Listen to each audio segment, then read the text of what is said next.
reforma judicial sigue adelante, el proyecto, pero tiene algunos frentes adversos, ¿no, Jorge Liotti? Sí, Francisco, ¿cómo te va? Sí, se sigue discutiendo en el Congreso, pero a 10 días, 2 semanas de su presentación, encuentra algunos problemas, algunas dificultades. ¿Te parece? Las vamos desglosando, porque el panorama general nos va a dar que hoy parecería haber más voces que se oponen o que por lo menos dicen que tal como está la reforma no es conveniente.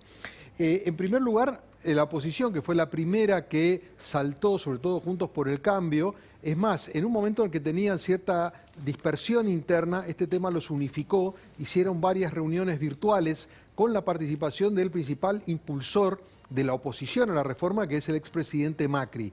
El resto de la coalición, que tiene diferencias en otros temas, en esto acompañó, dijo que no va a participar de la discusión y además complicó también en el Congreso, en la Cámara de Diputados, si eventualmente se aprueba en el Senado, que es donde se está discutiendo hoy. ¿Por qué? Porque allí se había acordado que se pudieran hacer sesiones en forma mixta, es decir, en forma remota y presencial al mismo tiempo. Ese acuerdo terminó esta semana y ahora hay que renovarlo. La oposición dice, no lo vamos a renovar si no nos garantizan que la reforma no se va a tratar tal como está. Con lo cual, el primer frente fuerte es de la oposición. Vamos a ver hasta dónde se sostiene. O sea, se suponía que el problema era diputados, no el Senado, pero ahora apareció este... El problema está en diputados, ¿eh? El Senado está avanzando, está en comisión. Calculan, en principio decían que la semana que viene podrían emitir dictamen en el Senado. Ahí Cristina va a tratar de imponer el ritmo. El problema está en diputados, que es donde se supone que puede generarse esta colisión con el planteo de que no sesionen en forma remota. Bien, te había entendido mal. En la segunda instancia que tenemos acá es la justicia, porque hasta ahora el pronunciamiento de la mayoría de las instancias judiciales ha sido negativo, tanto en público como en reserva. La semana pasada hubo 2 cámaras judiciales que ya se anticiparon, presentaron amparos, eso que todavía ni siquiera es ley, con lo cual no puede haber una demanda judicial, pero ya están diciendo esto, si se aprueba y es ley, va a terminar en la justicia y lo va a terminar resolviendo la Corte Suprema. La Corte obviamente en público no dijo nada, pero por abajo está con un profundo malestar porque no la tuvieron en cuenta y porque la ponen en observación, no con el proyecto de ley, pero sí con el Consejo Consultivo, ese donde está Veraldi, y a la Corte no le gustó nada. Por eso el Consejo ya acordó en la primera reunión virtual que va a llamar a la Corte para que participe en la discusión. Hay que ver cómo lo hacen y si efectivamente va. Pero todo apunta a que la justicia no tiene ningún entusiasmo con esto y ya le ha hecho varias observaciones. En tercer lugar, tenemos aquí a la opinión pública, quien también juega, obviamente. Hemos visto algunas convocatorias dispersas, pero el lunes va a haber una más importante, especialmente focalizada en el tema de la reforma judicial. Hay que ver cuál es su magnitud. Esto puede ser importante sobre todo a la hora de que el proyecto llegue a la Cámara de Diputados. Allí los diputados, recordemos, el oficialismo no tiene mayoría propia y depende de algunos legisladores que son muy oscilantes y también muy sensibles a la presión social, con lo cual probablemente este factor empiece a crecer conforme llegue la discusión a la Cámara de Diputados y hay que ver si los legisladores terminan siendo influidos, ¿no? Están convocando de Juntos por el Cambio a esa marcha, ¿no? Sí, claramente la oposición está reforzando, quieren hacer una gran demostración de fuerza para exhibir que, bueno, hay un sector de la población bastante importante que está en contra. De hecho, partamos de la base que daría la impresión de que el gobierno no implantó el tema adecuadamente y que la discusión en la opinión pública le es negativa. La gente entiende que esta reforma, en vez de apuntar a mejorar la justicia, que es un reclamo que coincide una gran parte de la población, está entendiendo que acá hay algo oscuro, que se busca impunidad. Más allá de si sea cierto o no, daría la impresión de que en la discusión pública... Claro, nadie se mete en los detalles, pero hay algo que no está gustando, digamos. Exactamente, hay una percepción social mayoritaria de que esto no es lo que se estaba esperando, ¿no? Y el cuarto y último punto, y probablemente el más curioso, es que dentro del propio oficialismo tampoco hay un ímpetu por respaldar esta iniciativa públicamente.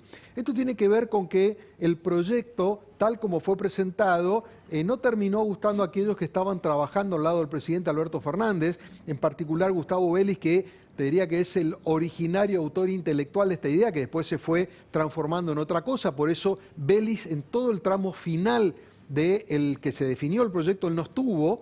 Tampoco le gustó mucho a Vilma Ibarra, la secretaria legal y técnica que participó del proyecto. Quedó sola Marcela Lozardo, la ministra de Justicia, dando la cara por la iniciativa. Pero hacia adentro hay varios dentro del gobierno que admiten que la propuesta no salió como ellos querían. Y la propia Lozardo, bueno, Lozardo habló hoy, ¿no? Habló de la Corte, pero vos decís que ella hacia adentro piensa otra cosa. Yo dije el gobierno, actores importantes vinculados a la iniciativa, no están del todo conformes con que se haya puesto el proyecto de reforma junto con el Consejo Consultivo, que el tema de la fusión de los tribunales venga de la mano de la reforma de la Corte. Le pareció que todo esto empastó y obviamente la presencia del abogado de Cristina, Carlos Beraldi, terminó de ser disfuncional para lo que se había previsto originalmente. Incluso algunos organismos que están, yo te diría, espiritualmente ligados al kirchnerismo, como por ejemplo el CELS, hizo observaciones en la discusión del Senado planteando diferencias importantes. Incluso algunas figuras como Slócar, un camarista que es uno de los fundadores de Justicia Legítima, dijo hay que reformar la justicia, pero a mí no me parece que es el momento de ir en contra de lo que se suponía que era el sistema acusatorio, aquel que le da más poder a los fiscales. Es decir, hay señalamientos muy significativos dentro del propio espacio del gobierno, del oficialismo o de aquellos sectores judiciales que están más conectados con el oficialismo. Entonces, un poco la lectura de esto es que esta es una reforma, un planteo que no tiene muchos guardianes defensores, no tiene grandes impulsores. Habrá que ver si le alcanza la nafta política para cuando salga del Senado y vaya a la Cámara de Diputados y se instale con un volumen mayor la discusión pública. Por otro lado, uno podría pensar, perdón, Jorge, que dado que no tiene consenso en muchos espacios, suponiendo en el caso eventual que se voten diputados, ¿cuán sostenible es a largo plazo una reforma de justicia que no logró consensos en casi ninguno de esos puntos que vos estás marcando? Es un punto muy importante porque claramente, en primer lugar, ya está la advertencia de que se va a judicializar, con lo cual su instrumentación va a ser muy complicada y muy costosa y que en una secuencia de apelaciones indefectiblemente termina en la Corte, que tiene un antecedente muy importante. Fue la Corte Suprema la que terminó de darle el golpe final al proyecto de democratización de la justicia, el proyecto más ambicioso que había llevado Cristina Kirchner cuando estaba en la presidencia.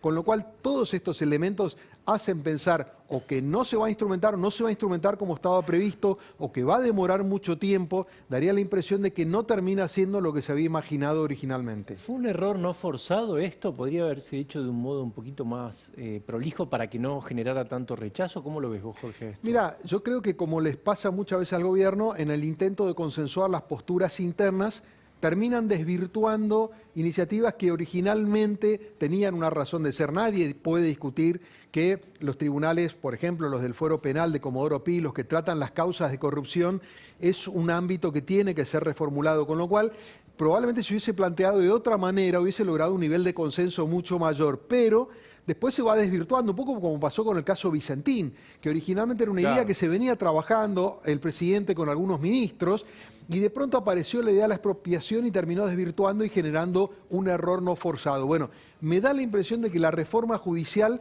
con todas sus complejidades, tiene el riesgo de correr la misma suerte. Y el momento, ¿no, Jorge? Creo que elegir el momento, en el peor momento de la lucha contra la pandemia, meter en el Congreso el proyecto de reforma judicial para tratar vía Zoom o de manera virtual, algo que la oposición ya dijo que no va a aceptar, y le pone en la agenda pública a la sociedad un tema fundamental para la vida de la República en un momento donde la atención está puesta en otro lado. Me parece que también ahí erraron el momento, ¿no? Bueno, tiene que ver también con las demoras propias del gobierno. Esto lo habían planteado, yo te diría que de las pocas cosas que Alberto Fernández fijó como prioridad, como fuera el tema deuda y el tema reforma judicial desde el principio y que fue consecuente con eso, pero la demora para resolver todas estas cuestiones internas, para pasar por todas las instancias, para que el kirchnerismo pueda visualizarlo, bueno, llegó a una demora y terminó siendo claramente inoportuno, porque hoy la sociedad tiene otras prioridades, el Congreso también, e inclusive, yo te diría, le terminó dando una herramienta, por lo menos para Juntos por el Cambio, que insisto, estaba en un momento de cierta debilidad y dispersión, esto los aglutinó y es un punto que encuentro entre ellos. Gracias, Jorge. No, por favor. Quiero saber, Daniel Santa Cruz, si van a volver las clases o no. Hay gente muy impaciente, hay chicos que miran este programa y quieren saber. Claro, el gobierno de la ciudad hoy tiene un plan. Que, vos sabés que detectaron, Pancho, que 5.000 alumnos abandonaron la escuela en todo este periodo de educación a distancia.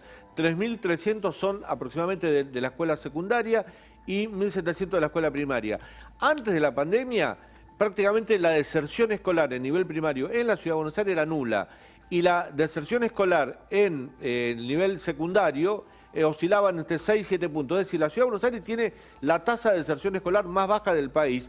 Aún así detectaron que hubo un grupo de alumnos, en entrevista que hicieron con los directores, de alrededor de 5.500 alumnos que abandonaron la escuela, que nunca se conectaron de manera virtual y no están recibiendo clases. Bueno, el 7 de septiembre hay un programa para ir a buscar esos alumnos y llevarlos a la escuela, darles 4 días de clases en 2 grupos, primero unos y después otros, para que puedan empezar a no perder el año y que no, y por supuesto, que no abandonen la escuela definitivamente. ¿Esa es una idea? No, es un proyecto que le van a presentar al Ministerio de Educación de la Nación y la idea de la ciudad es avanzar.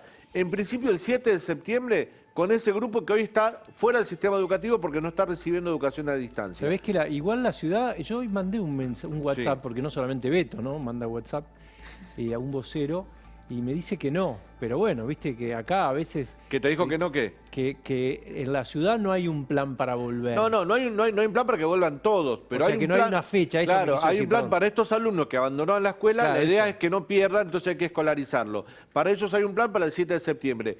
En un hipotético caso, si la curva de contagio va bien, el 25 de septiembre la idea es que vuelvan aquellos alumnos que están en el último año del nivel primario y en el último año del nivel secundario. ¿Por qué? Porque son los que no tienen posibilidades en el mismo ciclo de recuperar las clases o los contenidos que no tuvieron hasta ahora por el tema de la pandemia. Igual lo que planteas es importante, ¿no? Por la idea de focalizar cómo pensar la vuelta a Claro, clase. ya tenés un evidentemente plan. hay sectores a los cuales la educación a distancia que genera mayor desigualdad la educación Bueno, a distancia. ¿No? Hay sectores que no pueden llegar a eso. Tenés un plan, digamos, de alguna manera.